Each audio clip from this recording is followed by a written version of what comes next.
Ես կարծում եմ, որ մեր ռազմավարությունը պետք է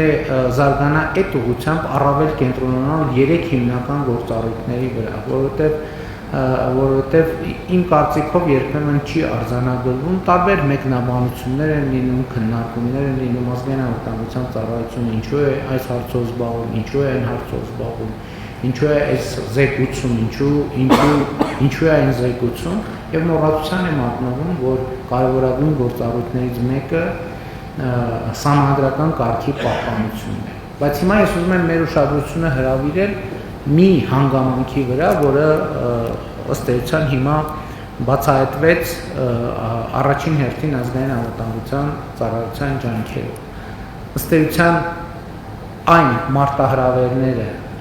որոնց մենք հիմա առերեսվում ենք, իրենք հիբրիդային մարտահրավերներ են, իրենք ունեն եւ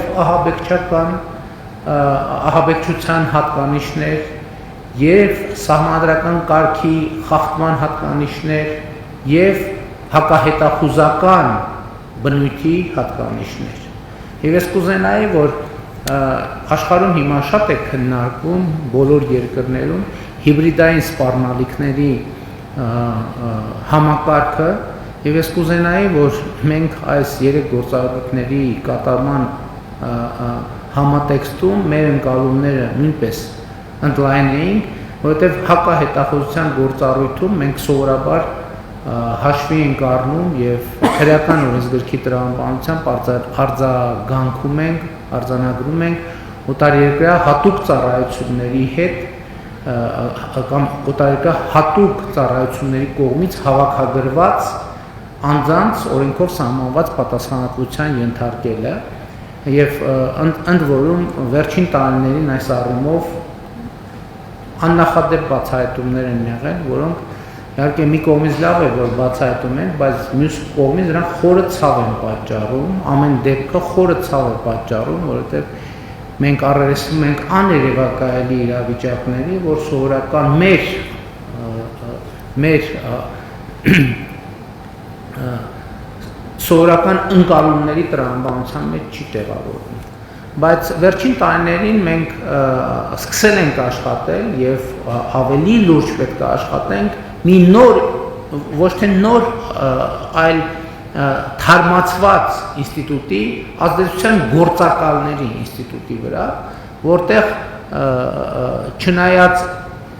քրեական օրենսգրքով ձևակերպված հատկանիշները գուցե չեն արտահայտվում, բայց պիտի նաև այս գործունեության ձևին նկատմամբ մենք կոնկրետ վերաբերմունք արտահայտելու հնարավորություն ունենանք, որովհետև ըստ էության երբեմն սա առավել վտանգավոր դրսևորումներ է ունենում, որովհետև հարվածի կենտրոնում պահում է Հայաստանի Հանրապետության անկախությունը, ինքնիշխանությունը եւ սա շատ վտանգավոր գործառույթ է։ Նկատի ունեմ, եթե օրինակ օտարերկրյա հատուկ ծառայությունների կողմից հավաքագրվող անձինք հենց ուղիղ շատ հաճախ անվտանգային սպառնալիքներ են ստեղծում, այսինքն գաղտնի տեղեկություններ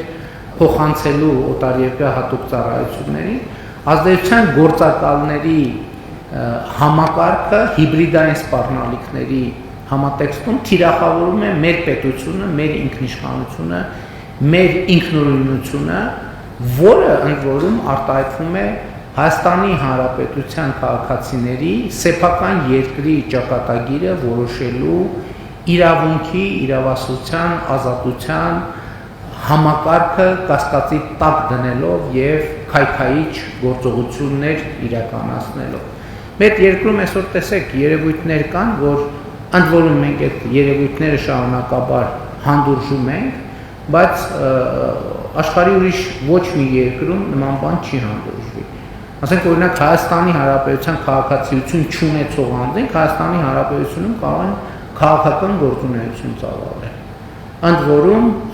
որում ամենառադիկալ հայացքներ արտահայտելով։ Մենք պետք է ունենանք մեխանիզմներ, անհրաժեշտության դեպքում օրենսդրության փոփոխություններ անենք այդ դեպքերում արձագանքելու համար։ Հիմա պատկերացրեք Հայաստանի Հանրապետության քաղաքացին ենթադրենք որևէ երկրում, որևէ օտար երկրում, այլ երկրում քաղաքական գործունեություն ծավալի, սկսի հանրային կարծիքի հետ աշխատել, ընդ որում օգտագործելով բոլոր հնարավոր գործիքները, թույլատրելի եւ անթույլատրելի մեթոդները, թույլատրելի եւ անթույլատրելի բառապաշար, դա ոչ, այսինքն չկա տես նախադեպ ընդհանրապես։ Ոչ մի երկրում ուղղակի չի կարող այդպիսի բան լինել եւ բնել։ Բայց ես չեմ հասկանում ո՞նց կան Հայաստանի Հանրապետության քաղաքացիություն չունեցող անձին Հայաստանի Հանրապետությունում քաղաքական գործունեություն ծավալել։ Հայաստանի Հանրապետության քաղաքացիներին շուտ կոչերով հանդես գան, տարբեր գործողություններ անելով, սահմանադրական կարգը տապալելու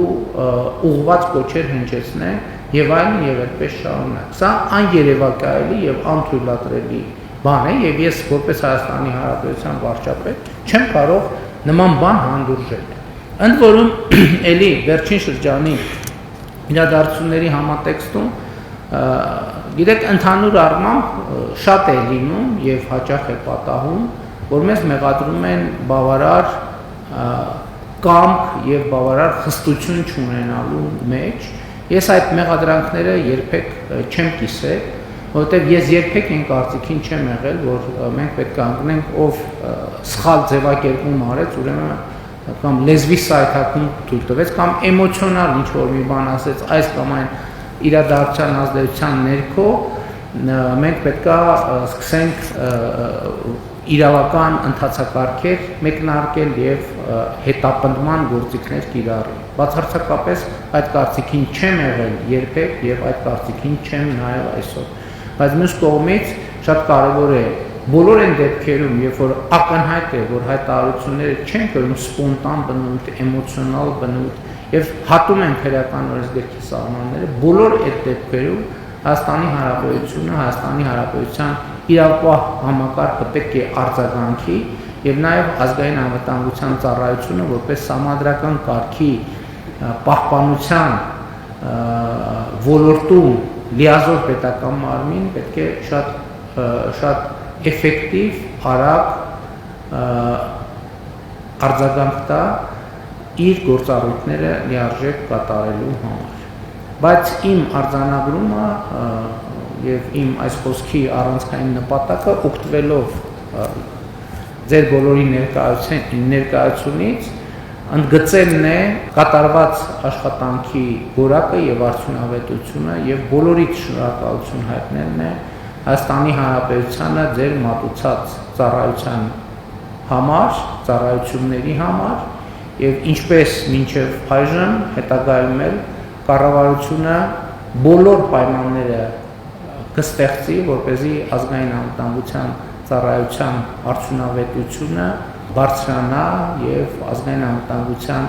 ծառայությունը որպես ինստիտուտ գնալով ավելի ու ավելի ուժեղանա ի ծառայություն